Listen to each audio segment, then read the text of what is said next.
All righty then. Let's get going with Mark 8, 1 through 9.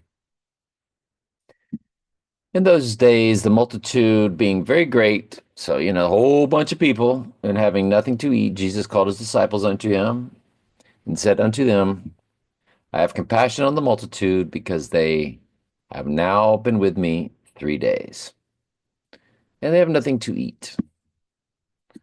Remember, the earth is supernatural anytime you're living in the Bible in real time. So, in the time of Jesus, of course, everything was supernatural, and him being God in the flesh was able to perform miracles. Then, after he ascended, the apostles were able to perform those miracles. These miracles are not able to, you cannot walk on water, you cannot give people sight, you cannot heal people. I don't care what you invoke, what type of words. These are false wolves in sheep's clothing, fake preachers when they try to show you that they are healing.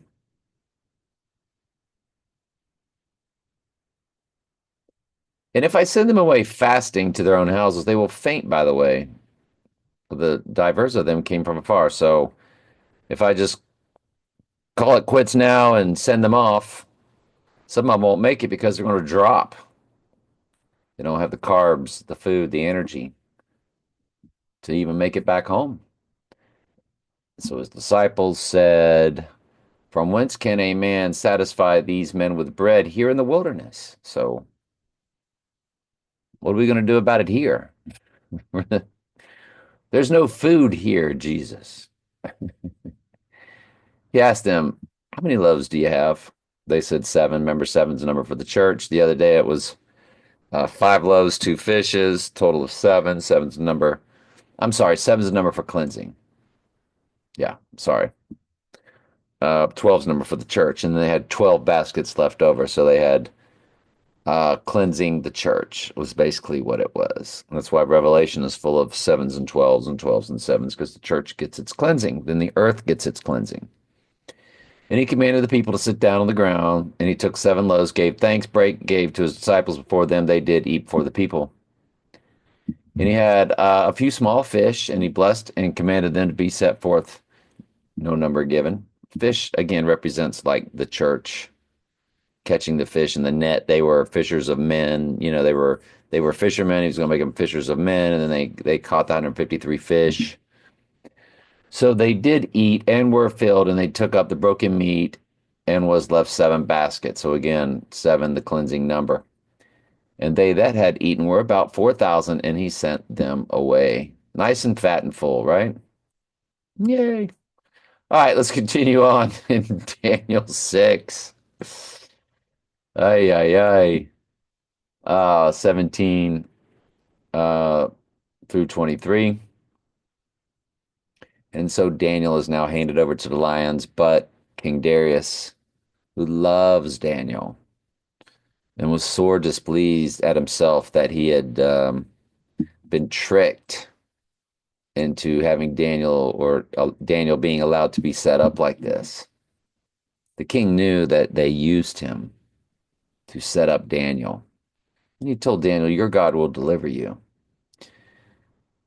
And a stone was brought and laid upon the mouth of the den, and the king sealed it with his own signet and with the signet of his lords for that purpose that it might not be changed concerning Daniel.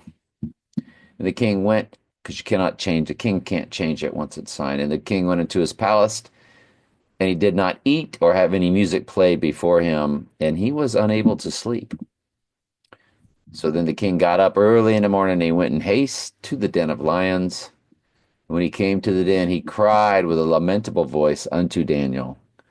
And the king spake and said to Daniel, O Daniel, servant of the most living God, is thy God whom you service continually able to deliver you from the lions? And Daniel said to the king, O king, live forever. My God hath sent his angel and have shut the lions' mouths, that they have not hurt me. Again, the earth is supernatural. You're living in the Bible in real time. For as much as before him, innocency was found in me, and also before thee, O king, I have done no hurt. So because I was innocent, nothing happened to me, he's saying. Then the king was exceedingly glad for Daniel. And he commanded that they should take up Daniel up out of the den. So Daniel was taken up out of the den, and no matter what hurt was found upon him, because he believed in his God. We will continue tomorrow because I believe the ones that set Daniel up, them and their families are then thrown in there, and the lions have the mastery of them, if not mistaken. But we'll get to that tomorrow, good Lord willing. I'm glad you're here. Love you very much. Ask questions anytime. That's what I'm here for.